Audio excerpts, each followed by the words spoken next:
Voici le mois de mai où les fleurs volent au vent. Il suffit de passer le pont. Ah, rien de tel qu'un petit aménagement d'emploi du temps pour oublier le monde et ses tourments.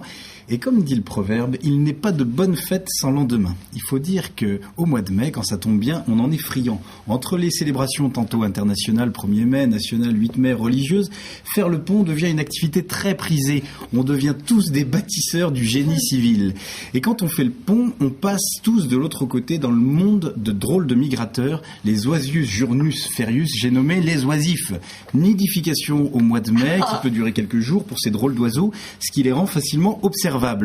L'oisif fait son ennui à base de morceaux de tissu cotonné posés sur le sable fin ou tendus sous l'ombrage de chênes qui glandent, au pied d'écorce d'un arbre à camomille, car c'est bien connu, l'oisif s'entend bien avec l'écorce.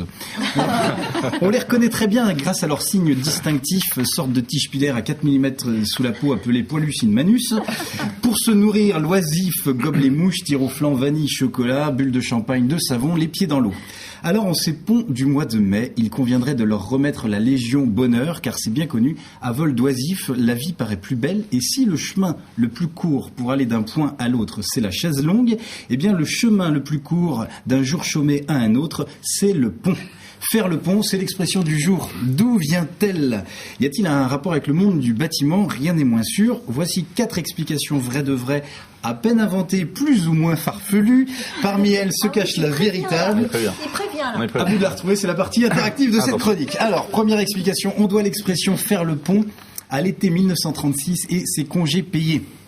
Vous le savez, à cette époque, on est en pleine reconstruction du pays. Suite à la guerre, bon nombre de monuments ont été détruits, et notamment les ponts.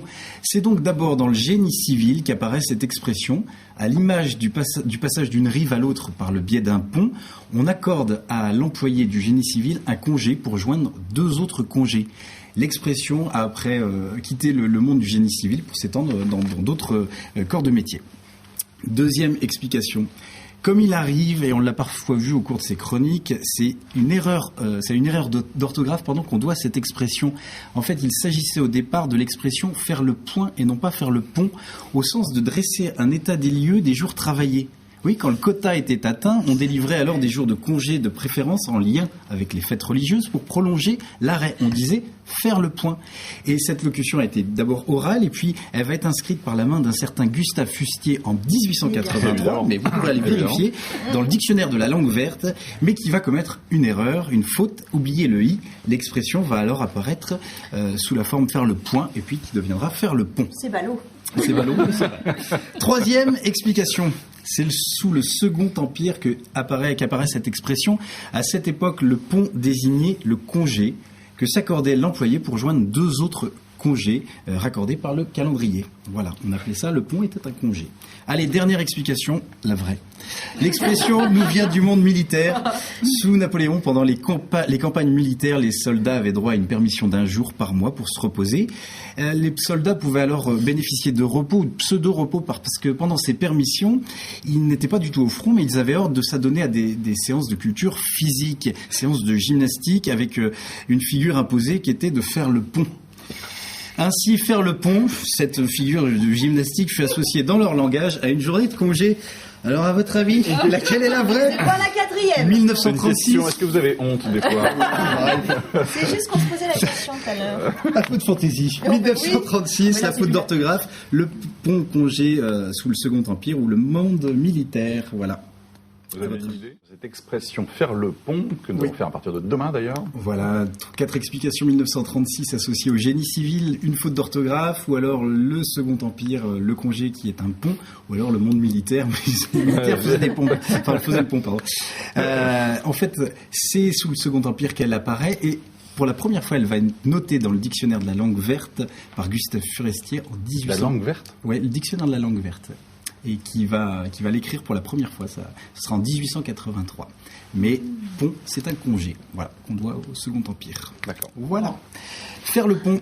Le pont permet de franchir les obstacles et permet surtout la rencontre, car il est un formidable moyen de passage entre deux mondes. Voilà 30 ans que, contre vents et marées, l'association qui porte ce nom œuvre sans compter pour faire le pont entre l'école et les arts vivants, les arts de la scène, du théâtre. Un tel événement relève aussi du génie artistique et civique.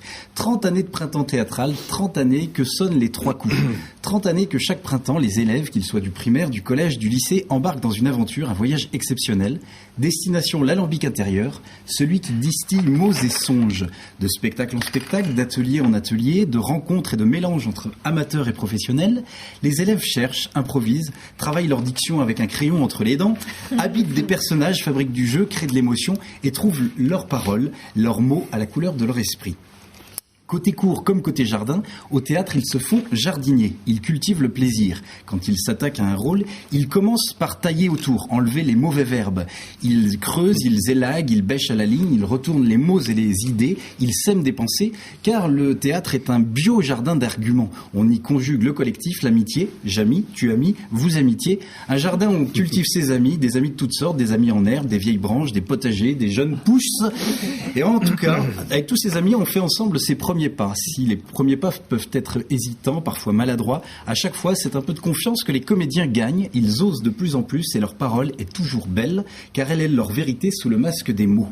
30 ans que Vents et Marées militent pour réhabiliter un mot qui fait peur, un mot qu'on n'ose plus prononcer qu'en chuchotant ou alors quand les dessins animés japonais sont couchés, quand la ménagère de moins de 50 ans est au fourneau, quand sa sainteté le paf audimat a rangé ses instruments de mesure, j'ai nommé le mot culture. 30 ans que vous tentez d'en démocratiser la pratique et que vous expliquez qu'il n'y a pas que la haute culture avec ses défilés de mots pompeux, ses rangées de fauteuils réservés sont prêtes à penser.